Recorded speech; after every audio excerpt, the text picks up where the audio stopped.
दूसरा ये कारण कि लोगों ने धर्म को स्वीकार क्यों किया, और तीसरा ये बात कि उस धर्म का स्वरूप क्या था। क्या वो ब्राह्मण धर्म से अलग था, या जो पहले से स्थापित धार्मिक व्यवस्था थी उससे कुछ विपरीत था। ये ईश्वरीकृत है, ईश्वर निर्मित है, इसलिए इसमें कोई भी बदलाव नहीं किया जा सकता। ये सभी लक्षण समाज में 6th सेंचुरी बीसी में हमको दिखाई देते हैं। मतलब 6th सेंचुरी बीसी का जो सोसाइटी है उसमें सारे लक्षण हम लोगों को दिखाई देते हैं। दरअसल दो बातें जो हैं बहुत महत्वपूर्ण है। पहले तो धार्मिक क्रांति का कारण क्या रहा, ये जो है जीएस में भी आ सकता है पेपर 1 में, और हिस्ट्री ऑप्शनल में भी आ सकता है। तो धार्मिक क्रांति के कारण क्या रहे, क्या ऐसा सिचुएशन हुई जिसके कारण से बौद्ध धर्म अस्तित्व में आया। हम अगर धार्मिक क्रांति को कारण ना माने, मान लीजिए ऐसा ही कोई प्रश्न बनता है कि ऐसे कौन से कारण थे जिनके कारण से बौद्ध धर्म अस्तित्व में आया। पहले से चल रहा एक शानदार धर्म था, बहुत लॉजिकल धर्म था, बहुत वैज्ञानिक धर्म था, उसके विरुद्ध ऐसा क्या हुआ कि लोगों ने बौद्ध धर्म को स्वीकार करना शुरू। महात्मा बुद्ध अगर हुए तो ऐसा नहीं कि महात्मा बुद्ध अकेले हुए, उस समय बहुत सारे लोग सन्यासी थे। तो ऐसा महात्मा बुद्ध के धर्म में, महात्मा बुद्ध के उपदेशों में ऐसे क्या तत्व थे जिनके कारण से लोगों ने बहुत तेजी से बौद्ध धर्म को स्वीकार किया। पहले तो हमें इस कारण पे ही विचार करना चाहिए कि महात्मा बुद्ध को उस धर्म के खिलाफ बोलना क्यों पड़ा। दूसरा ये कारण कि लोगों ने धर्म को स्वीकार क्यों किया, और तीसरा ये बात कि उस धर्म का स्वरूप क्या था। क्या वो ब्राह्मण धर्म से अलग था, या जो पहले से स्थापित धार्मिक व्यवस्था थी उससे कुछ विपरीत था। तो इन 3-4 मुद्दों पर अगर हम अपनी समझ बनाना चाहें तो कल वाले लेक्चर को आपको याद करना होगा। तो कल हम लोगों ने समझा था ना कि कैसे बदलाव आए और ऐसी स्थिति कैसे निर्मित हुई, एक नया धर्म अस्तित्व में आ जाए या कई सारे नए धर्म अस्तित्व में आ जाए, और उनमें से जो धर्म जनता के ज़्यादा कल्याण में के लिए काम कर रहा हो वो लॉन्ग लास्टिंग हो गया, और जो उतना जनता के साथ एसोसिएट नहीं हो पाया वो उतना लॉन्ग लास्टिंग नहीं हो पाया, उतना लंबे समय तक नहीं चल पाया। तो कारणों में अगर हम जाएंगे तो अगर हम उसको आंसर राइटिंग की तरह से देखेंगे तो क्या क्या कारण हमारे सामने आते हैं धार्मिक क्रांति के या बौद्ध धर्म के विकसित होने के। कुछ को हम क्या कह सकते हैं, सामाजिक कारण कह सकते हैं। दूसरे क्या रहे, धार्मिक कारण रहे। तीसरे को हम क्या कह सकते हैं, आर्थिक कारण रहे। बनाइएगा हमारे साथ। और चौथे को हम क्या कह सकते हैं, राजनैतिक कारण रहे। कल वाले लेक्चर को पूरा ध्यान रखेंगे तो ये एकदम क्लियर कट आपको समझ आ जाएगा, है ना। सामाजिक कारणों में हम किसको माने, सामाजिक कारण कैसे उत्तरदायी रहे नए धर्मों के अस्तित्व में आने के लिए। पहला कारण इसमें क्या बनाएंगे आप, पहला कारण बनाएंगे वर्ण व्यवस्था की जटिलता को। समाज में क्या बदलाव आया, कल हमने क्या बताया था, वर्ण व्यवस्था जटिल होती गई, वर्ण व्यवस्था में जटिलता, और इस जटिलता के साथ साथ कठोरता भी। और इस जटिलता और कठोरता के कारण से क्या अस्तित्व में आया, समाज में सोपानीकरण हुआ। सोपानीकरण का मतलब कि स्ट्रेटिफाई हुआ सोसाइटी कि ये छोटी जाति है, ये बड़ी जाति है, या ये उच्च वर्ण है या ये निम्न वर्ण है। तो दूसरा स्थिति क्या हुआ, सामाजिक सोपानीकरण हुआ।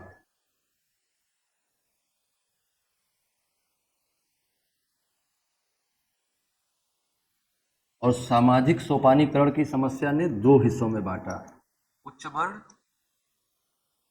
समाज को 2 हिस्सों में बांटा, उच्च वर्ण और निम्न वर्ण। और अगर हम इन्हें आर्थिक दृष्टि से देखें तो उच्च वर्ण कौन थे, उच्च वर्ण और निम्न वर्ण को अगर हम सामाजिक दृष्टि के साथ साथ थोड़ा आर्थिक दृष्टि से भी बांटें तो उच्च वर्ण कौन था, उपभोक्ता था, और निम्न वर्ण के दोनों लोग कौन थे, उत्पादक थे। इससे निम्न वर्ण में कौन आ रहा था, निम्न वर्ण में आ रहा था शूद्र और वैश्य, और ये दोनों क्या कर रहे थे, उत्पादन प्रक्रिया में लगे हुए, इकोनॉमिक एक्टिविटीज में लगे हुए।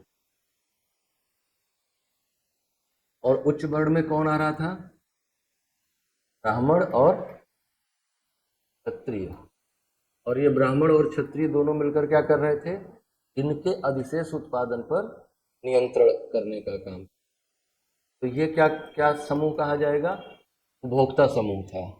जो दोनों निम्न वर्ण के लोग जो भी आर्थिक क्रियाकलाप करते थे, उससे उनका जो सरप्लस होता था, ब्राह्मण उसको दान के रूप में हड़प ले लेता था दान के रूप में, और क्षत्रिय उसको कर के रूप में ले लेता था। तो इस तरह से ब्राह्मण और क्षत्रिय जो है वो उपभोक्ता समुदाय कहे जाने लगे, मतलब समझ में आए, और ये दोनों उत्पादक समुदाय समझ में आए, क्योंकि यही इकोनॉमिक एक्टिविटीज करते थे, प्रोडक्शन करते थे, ये लोग नहीं करते थे। तो इस तरह का बंटवारा क्या करेगा? सामाजिक तनाव निर्मित करेगा। सामाजिक सोपानीकरण ने क्या किया? सामाजिक तनाव निर्मित किया। एक सोशल टेंशन क्रिएट हुआ, जिसमें हर वर्ण अपने आप को ज्यादा सुपीरियर करने के प्रयास में लगा रहा। जैसे इनमें भी संघर्ष रहा, वैश्यों शूद्रों में भी ऊपर जाने का, और ब्राह्मण क्षत्रियों में भी संघर्ष रहा ऊपर जाने का। तो क्या हुआ कि वर्ण संघर्ष, सामाजिक तनाव निर्मित हुआ, जिसके कारण से वर्णों के मध्य अपनी स्थिति को उचित बनाए रखने के लिए एक संघर्ष की शुरुआत होती। इसी का परिणाम क्या है? इसी का परिणाम है ब्राह्मण क्षत्रिय तनाव, ब्राह्मण क्षत्रिय श्रेष्ठता संघर्ष।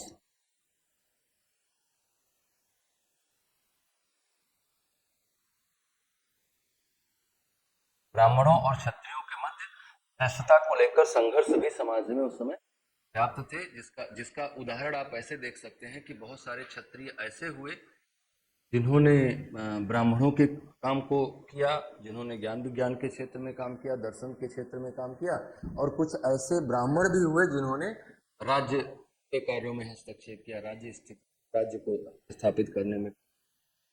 और ये सारी वर्ण व्यवस्था को क्या कहा जा रहा था? ये ईश्वरीकृत है, ईश्वर निर्मित है,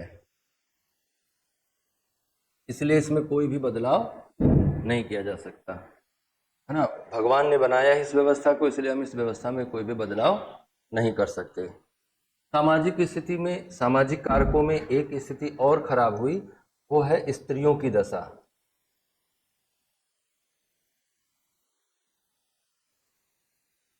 आप ऋग्वैदिक काल में जैसे ऋग्वैदिक काल में वैश्यावृत्ति आपको नहीं दिखाई देती है, उत्तर वैदिक काल में भी वैश्यावृत्ति का कोई उदाहरण नहीं मिलता है, लेकिन 6th सेंचुरी बीसी में आम्रपाली जैसी वैश्याओं के बारे में जानकारी मिलने लगती है। तो ये क्या बता रहा है? या स्त्रियों की सामाजिक स्थिति को हम कैसे डिटरमाइन करते हैं, स्त्रियों की सामाजिक अच्छी है या खराब है, कैसे तय करते हैं? किन युगों को हम कहते हैं कि इस युग में सामाजिक स्थिति, या ऐसे कौन कौन से क्रियाकर्म हैं जो होने से हम मानते हैं कि ये स्त्रियों की खराब सामाजिक स्थिति को दिखाता है? तो स्त्रियों की खराब सामाजिक स्थिति को दिखाने वाले लक्षण क्या है? बाल विवाह, मतलब बच्ची छोटी है तभी उसका विवाह कर दो, है ना। दूसरी बात क्या है? दूसरी बात है बहु विवाह, बहु नहीं बहु विवाह, मतलब एक पति कई पत्नियां, पॉलीगोमी।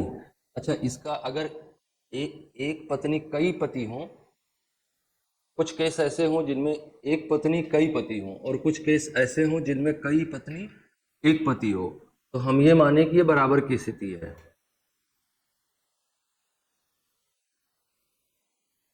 नहीं, वो अब ट्राइबल को छोड़ो, मतलब मेन सोसाइटी की बात करो।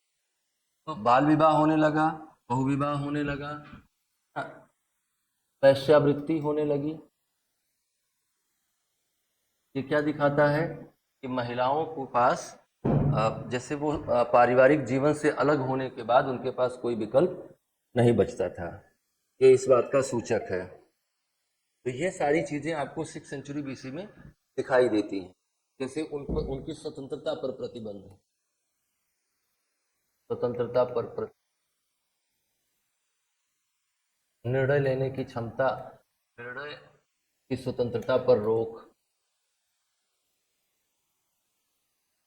ये सारी जो स्थितियां हैं, ये सारी स्थितियां दिखाती हैं कि स्त्रियों की सामाजिक स्थिति खराब थी, और ये सभी लक्षण स्त्रियों के, ये सभी लक्षण समाज में 6th सेंचुरी बीसी में हमको दिखाई देते हैं। मतलब 6th सेंचुरी बीसी का जो सोसाइटी है उसमें सारे लक्षण हम लोगों को दिखाई देते हैं। तो हम क्या कह सकते हैं कि स्त्रियों की दशा सही नहीं रही।